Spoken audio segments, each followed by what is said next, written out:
Assalamualaikum warahmatullahi wabarakatuh. Selamat pagi anak-anak. Pagi. Bagaimana kabarnya hari ini? Alhamdulillah, luar biasa. Allahu Akbar.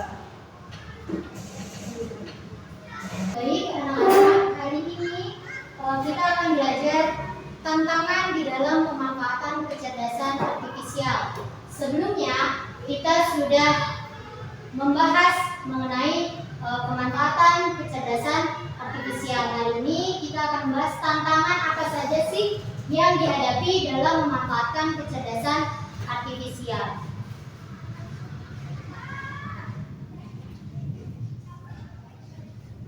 Tujuan pembelajaran kita pada hari ini yaitu yang pertama, mengidentifikasi berbagai tantangan dalam pemanfaatan KA, menganalisis studi kasus untuk membedakan tantangan sosial, etika, dan teknis dalam penggunaan kecerdasan artifisial. Yang ketiga, merumuskan usulan solusi untuk menghadapi tantangan penggunaan kecerdasan artifisial berdasarkan studi kasus. Ibu mau tanya, siapa yang pernah menyuruh asisten suaranya di HP untuk mencari sesuatu tetapi AI-nya salah mengerti, justru memberikan jawaban yang salah? Apakah pernah? Nah, ketika asisten suara tadi atau AI-nya memberikan kesalahan, itu merupakan salah satu contoh tantangan dalam menggunakan AI atau kecerdasan artifisial.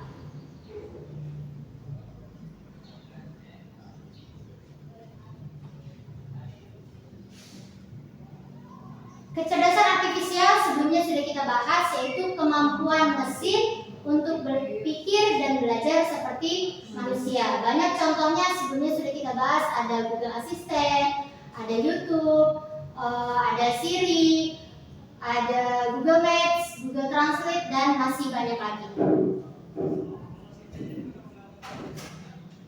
Nah, tantangan pemanfaatan kecerdasan artifisial. Ada 3 macam tantangan dalam pemanfaatan kecerdasan artifisial, yaitu tantangan sosial, tantangan etika, dan tantangan teknis. Tantangan sosial itu masalahnya akan berdampak pada masyarakat luas. Contohnya penyebaran hoax atau berita bohong. Nah, ketika berita bohong itu disebarkan, akan menyebabkan keresahan. Ketika misal masyarakat tidak tahu bahwasannya berita itu adalah berita bohong, maka mereka akan merasa resah karena percaya bahwasannya berita itu adalah berita yang benar. Tantangan yang kedua yaitu tantangan etika. Tantangan etika ini masalah yang berkaitan dengan benar dan salah, keadilan serta hak individu. Contohnya, risiko plagiarisme dalam tugas sekolah, pelanggaran privasi data pengguna, diskriminasi oleh AI terhadap kelompok tertentu. Tantangan yang ketiga yaitu tantangan teknis. Masalah yang berasal dari bagaimana teknologi atau AI itu bekerja sendiri. Contohnya, kebutuhan data yang sangat besar. Misal kita menggunakan ChatGPT. Misal kita minta dia, perintahnya atau promptnya adalah buatkan pantun. Ketika kita minta buatkan pantun, dia akan membuatkan pantun apa saja. Tapi kalau kita berikan perintah yang jelas, data yang jelas, contohnya buatkan pantun dengan tema jenaka atau lucu, maka dia akan memberikan tema jenaka atau lucu. Tapi kalau kita tidak jelaskan, maka dia akan memberikan pantun apa saja.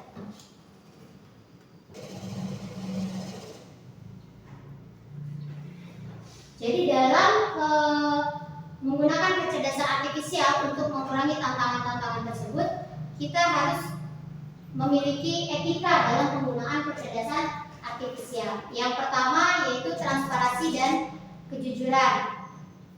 Yang kedua, tanggung jawab. Jadi dalam penggunaan kecerdasan artifisial kita harus bertanggung jawab terhadap apa yang kita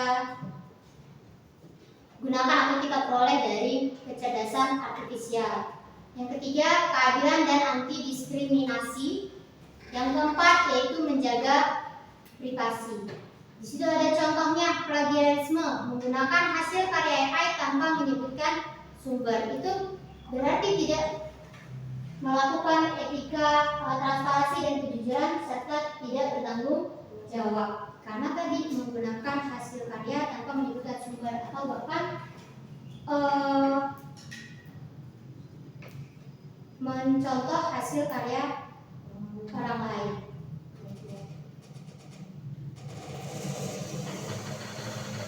Ya, kemudian lagi ada hoax dan inkonsistensi, contohnya menyebarkan informasi palsu dari hasil rekayasa AI.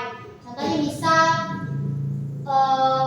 gambar wajahnya itu sebenarnya wajah dan badannya itu sebenarnya bukan satu orang yang sama, tapi diubah menggunakan AI tadi supaya wajahnya ditempelkan ke badan orang lain. Yang ketiga, diskriminasi bahasa atau aksen. Asisten suara itu tadi karena kekurangan data, maka terkadang asisten suara itu tidak memahami aksen tertentu, sehingga bisa menjadi bentuk diskriminasi teknologi. Contohnya misal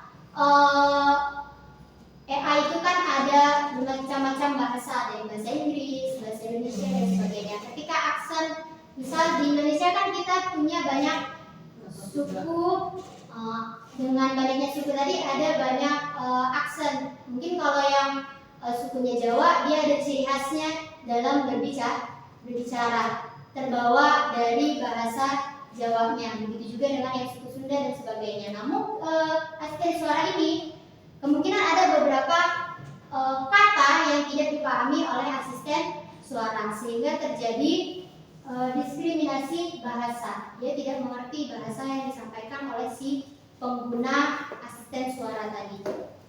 Selanjutnya, pelanggaran privasi.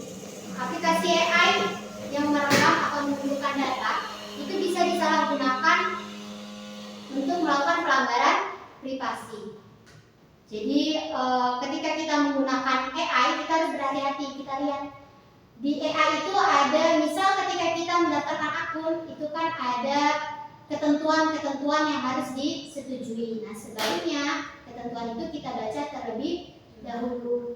Apakah nanti data-data misal nama kita, tanggal lahir kita, apakah nanti akan dibagikan ke orang lain atau tidak, itu harus kita baca dulu. Prinsip penggunaan kecerdasan artifisial yang aman dan etis. Nah, untuk kalian anak-anak, itu yang pertama, dalam menggunakan kecerdasan artifisial itu minta izin dengan orang tuanya atau dengan gurunya ketika menggunakan AI di sekolah. Supaya apa? Supaya tetap terawasi. Yang kedua, jangan bagikan data pribadi kita sembarangan di AI tadi. Yang ketiga, dorong sikap kritis dan reflektif terhadap hasil dari teknologi AI. Kita harus menggunakan AI itu untuk kebaikan dan kemajuan bersama, bukan untuk manipulasi atau keuntungan sepihak. Nah, itu tadi adalah tantangan-tantangan dalam menggunakan kecerdasan artifisial.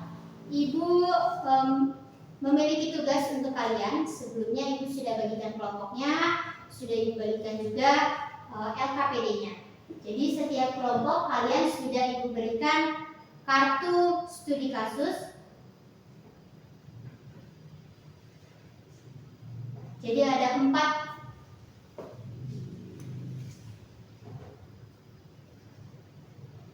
studi kasus. Di situ ada kasus 1, 2, 3 sampai 4. Di situ ada macam-macam studi kasusnya.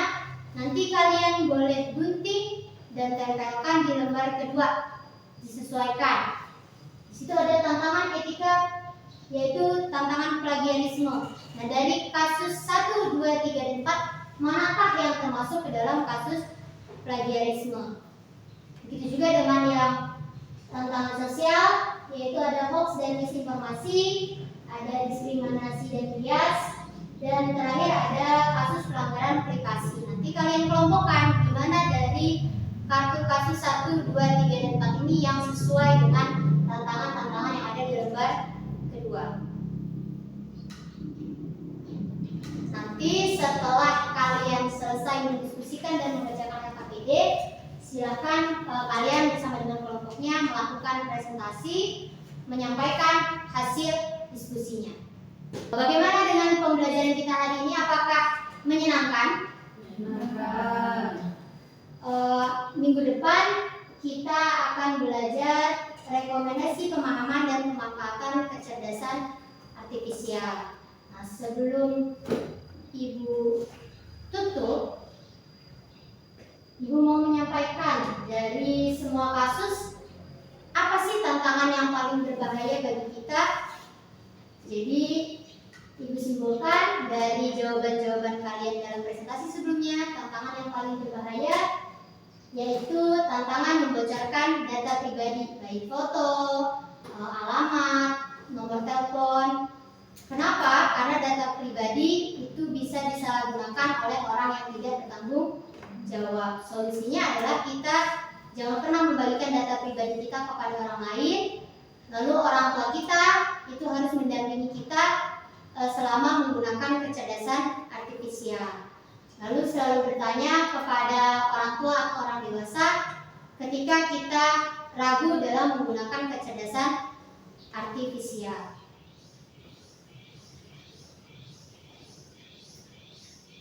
Nah, mungkin itu saja pembelajaran kita pada hari ini.